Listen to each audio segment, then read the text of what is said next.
Hi, ನಾನು ನಿಮ್ಮ ಪ್ರೀತಿಯ Pavitra. Welcome to my channel. ಇನ್ನೂ ಯಾರೆಲ್ಲ ನನ್ನ ಚಾನಲ್ಗೆ ಸಬ್ಸ್ಕ್ರೈಬ್ ಆಗಿಲ್ವೋ ಸಬ್ಸ್ಕ್ರೈಬ್ ಮಾಡ್ಕೊಳ್ಳಿ. ಈ ವಿಡಿಯೋ ಇಷ್ಟ ಆಯ್ತಂದರೆ ಲೈಕ್ ಮಾಡಿ, ಕಮೆಂಟ್ ಮಾಡಿ, ಶೇರ್ ಮಾಡಿ. ನಾವು ಎಲ್ಲ ಟೈಮಲ್ಲೂ ಅಂದರೆ ಬೇಸಿಗೆ ಇಲ್ಲೂ ಚಳಿ ಎಲ್ಲ ಟೈಮಲ್ಲೂ ಕೂಡ ಒಂದು ಬೆಸ್ಟ್ ಲಿಪ್ ಕೇರ್ನ ನಾನು ಇಂಟ್ರೊಡ್ಯೂಸ್ ಮಾಡ್ತಾಯಿದ್ದೀನಿ. ಇದು ಎಲ್ಲ ಟೈಮಲ್ಲೂ ಕೂಡ ತುಂಬ ಚೆನ್ನಾಗಿರುತ್ತೆ. ನಾವು ಸ್ಕಿನ್ನಿಗಾದರೂ ಅಷ್ಟೇ ಯಾವುದೇ ಲೋಕಲ್ ಬ್ರ್ಯಾಂಡ್ಗಳೆಲ್ಲ ಹಚ್ಬಿಟ್ಟು ಸ್ಕಿನ್ನ ಹಾಳು ಮಾಡ್ಕೋಬಾರ್ದು. ಯಾಕೆಂದರೆ ಬೇಸಿಗೆ ಟೈಮಲ್ಲಿ ನಮ್ಮ ಸ್ಕಿನ್ನು ತುಂಬ ಅಂದರೆ ತುಂಬ ಸೆನ್ಸಿಟಿವ್ ಆಗಿರುತ್ತೆ. ನಾವು ಏನೇನೋ ಕ್ರೀಮ್ಗಳನ್ನೆಲ್ಲ ಹಚ್ಬಿಟ್ರೆ ಅದು ಬೇಗ ಹಾಳಾಗೋ ಚಾನ್ಸಸ್ ಇರುತ್ತೆ. ಸೊ ಹಂಗಾಗಿ ಮನೆಯಲ್ಲೇ ಹೋಮ್ ರೆಮಿಡಿಗಳನ್ನ ಮಾಡ್ಕೊಂಬಿಟ್ಟು ನಾವು ಅಪ್ಲೈ ಮಾಡ್ಕೋಬೇಕು.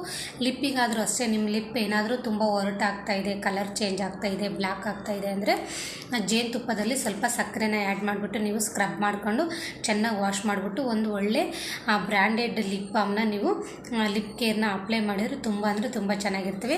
ನನಗೆ ತುಂಬ ಅಂದರೆ ತುಂಬ ಇಷ್ಟ ಆಗಿದ್ದು ನಿವಿಯಾ ಲಿಪ್ ಕೇರು. ಇದು ತುಂಬ ಚೆನ್ನಾಗಿರುತ್ತೆ. ನಾನು ಇದನ್ನೇ ಯೂಸ್ ಮಾಡ್ತಾ ಇರೋದು. ಇದು ಕಾಸ್ಟ್ಲಿ ಅಂದರೆ 250 ಇರುತ್ತೆ. ಸೊ ಹಂಗಾಗಿ ಇದನ್ನು ಯೂಸ್ ಮಾಡಿ ತುಂಬ ಅಂದರೆ ತುಂಬ ಚೆನ್ನಾಗಿರುತ್ತೆ.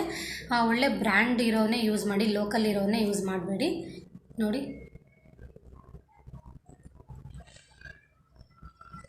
ನಾನು ಅಪ್ಲೈ ಮಾಡ್ಕೊಂಡಿದ್ದೀನಿ, ಎಷ್ಟು ಚೆನ್ನಾಗಿ ಕಾಣ್ತಾ ಇದೆ. ಈ ವಿಡಿಯೋ ಇಷ್ಟ ಆಯ್ತಂದರೆ ಪ್ಲೀಸ್ ಕಮೆಂಟ್ ಮಾಡಿ ನನಗೆ ಹೇಳಿ. Thank you so much. ಇದು ಒಳ್ಳೆ ಲಿಪ್ ಕೇರ್.